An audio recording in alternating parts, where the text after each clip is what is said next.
La conduite du Premier ministre hongrois entraîne un profond malaise au sein de la droite européenne. Les provocations politiques, la rhétorique anti-migrants et la ligne nationaliste prônée par Viktor Orban embarrassent le Parti populaire européen. Celui que l'on surnomme l'enfant terrible du PPE a cependant peut-être fait le pas de trop. L'harmonie ne résonne plus au sein de la droite européenne. Le PPE, le Parti populaire européen, se déchire sur l'attitude à adopter face à son représentant hongrois, le Fidesz, du Premier ministre nationaliste Viktor Orban. Pour le président de la Commission européenne, il n'y a aucune ressemblance entre lui et l'homme fort de Budapest. Viktor Orban et moi n'avons rien en commun. Pourquoi devrait-il rester dans mon parti s'il n'y a rien en commun?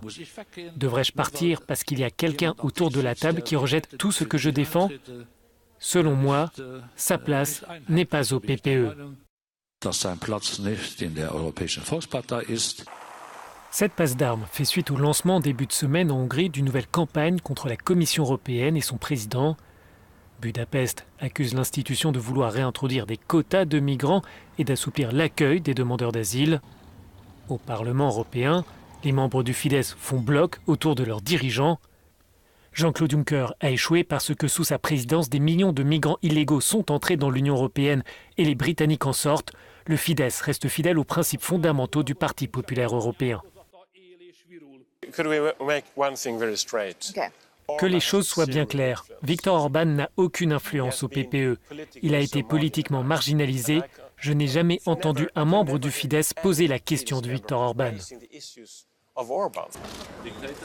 L'enjeu est de taille pour le Parti populaire européen, qui espère rester la première force politique au sein des institutions à l'issue des élections du mois de mai. Cette question risque d'empoisonner la campagne de la tête de liste des chrétiens démocrates, l'allemand Manfred Weber, accusé régulièrement de mansuétude à l'égard du Premier ministre hongrois. La Hongrie ouvrira prochainement une représentation diplomatique à Jérusalem. Le Premier ministre hongrois compte établir un bureau commercial avec un statut diplomatique. Budapest suit ainsi les traces des États-Unis et lance un défi à ses partenaires européens qui ne reconnaissent pas Jérusalem comme la capitale d'Israël.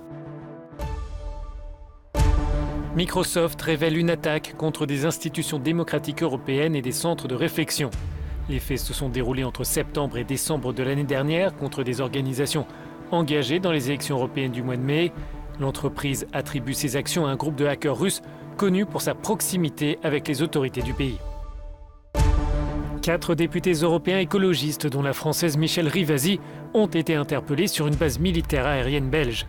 Les élus ont bloqué l'une des pistes pour dénoncer le stockage de bombes nucléaires américaines, capables d'être embarquées sur les avions F-16 de l'armée belge. Les parlementaires réclament la disparition de ces armes sur le continent européen.